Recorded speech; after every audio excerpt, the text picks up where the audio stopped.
በስመ አብ ወወልድ ወመንፈስ ቅዱስ አሃዱ አምላክ አሜን።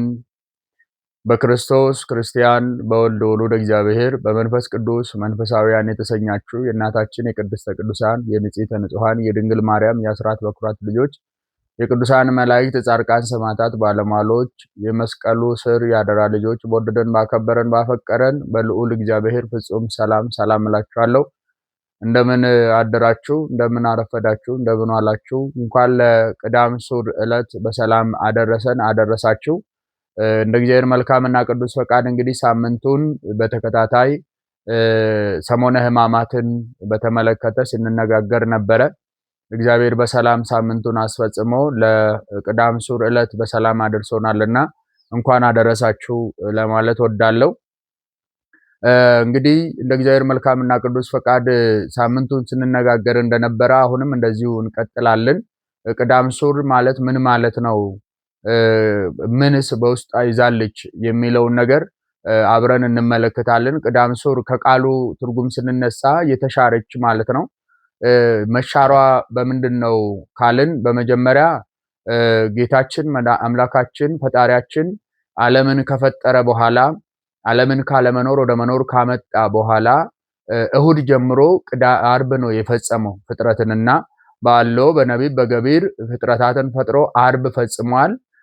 እንደገና አርብ ከፈጸመ በኋላ ቅዳሜ ነው ያረፈው። ቀዳሚ ሰንበት፣ ምክንያቱም ቀዳሚት የምትቀድም ሰንበት እግዚአብሔር ያረፈባት 6 ቀን ሰርቶ 7ኛውን ቀን ባርኮ ያረፈበት ዕለት ስለሆነ ቀዳሚ ሰንበት በጥንተ ተፈጥሮም እግዚአብሔር አምላክ አርፎባታልና ቀዳሚ ሰንበት ተብላ ትታወቃለች። ስለዚህ ዛሬ ታዲያ ምን ሆና ነው የተሻረችው ቢባል ይቺ ቀዳሚ ሰንበት እንደ ኢትዮጵያ ኦርቶዶክስ ተዋሕዶ ቤተክርስቲያን በዓመት አንድ ጊዜ ትጾማለች።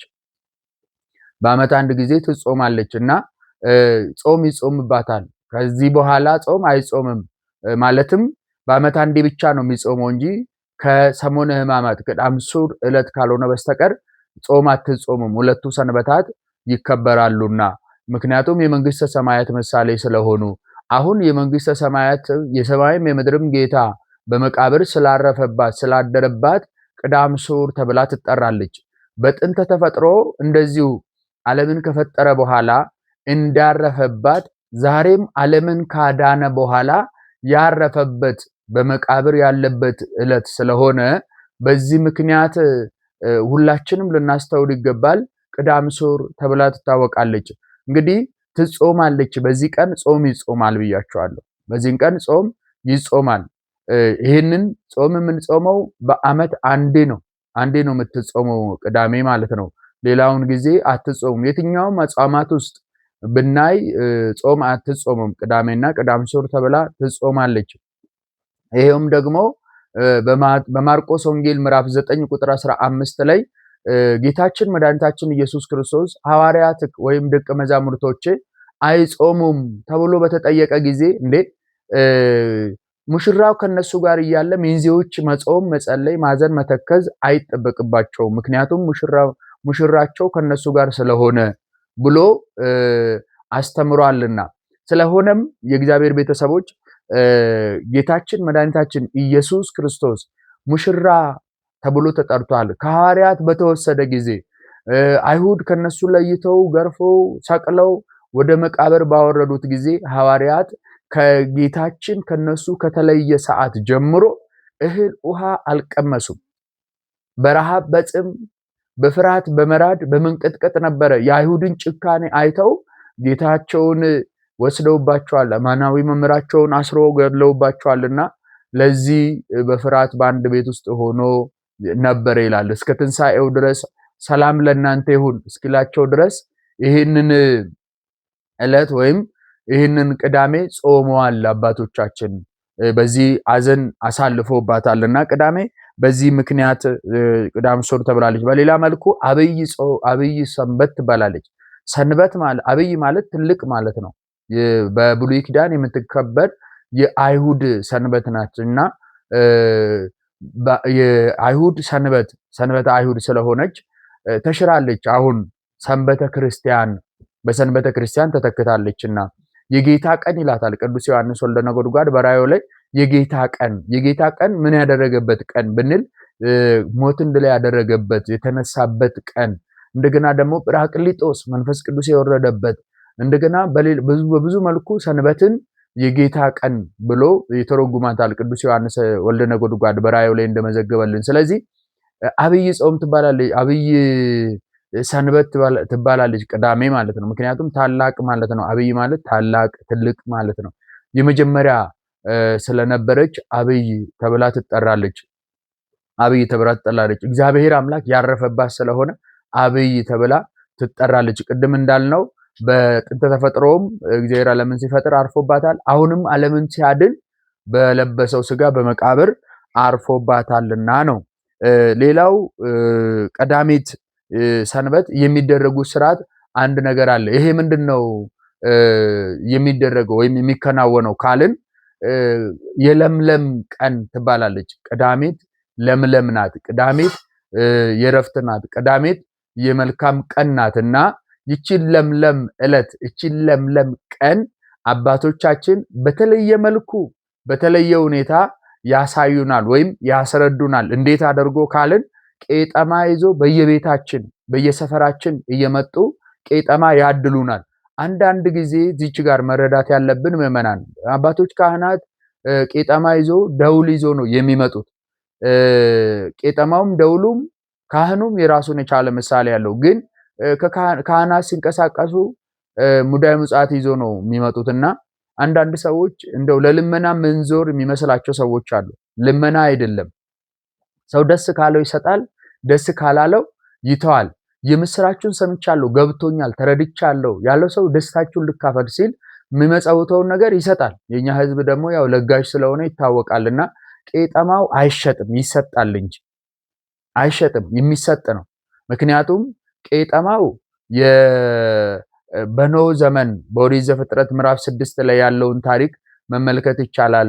40 ቀን 40 ሌሊት እሳት ከሰማይ ዘንቦ ምድር በጠፋች ጊዜ እግዚአብሔር አምላክ ሰውን በመፍጠሩ በተጸጸተበት ዘመን በዚያን ሰዓት ከ40 ቀን ከ40 ሌሊት ጥፋት ውሃ በኋላ ኖህ ውሃው ከጠፋ ዝናቡ ካበቃ መከራው ካበቃ በኋላ ቁራ ላከ ይላል። ቁራ ሲልክ ቁራ የሞተ የበሰበሰ ነገር ስታገኝ ያንን ስትጎትት እዛው ስትበላ ቀረች። ለዚህ ነው ኢትዮጵያውያን ምን ይላሉ? ቢላቦ ወይም በተረታቸው ምን ይላሉ? ምን ነው የቁራ መልእክተኛ ሆንክ ይባላል።